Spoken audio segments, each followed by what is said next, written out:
Daa'imni xiqqaan kun harka abbaa jira. Abbaa ofii akkaan jaalata. Nama hunda caalaa amana. Kanaaf ceekuu isaa gubbaa taa'ee sodaata akka malee gammadee taphata.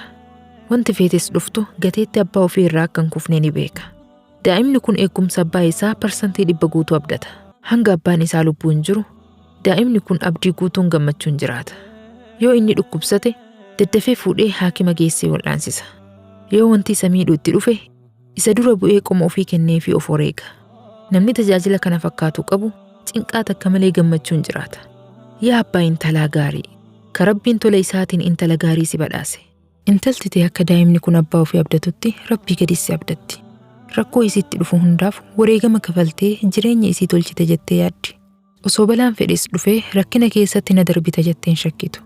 Akkuma daa'imni xiqqaan kun tajaajila abbaa ofii dhibbeentaa dhibba abdatutti, intalti teetis Rabbii isiitii gaditti qalbii guutuun si abdatti.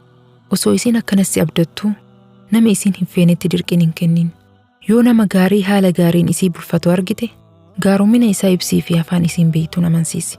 Waan isarraa jaalatamu itti odeessii, jaalala isaa qalbii keessa naqii jaalachiisi.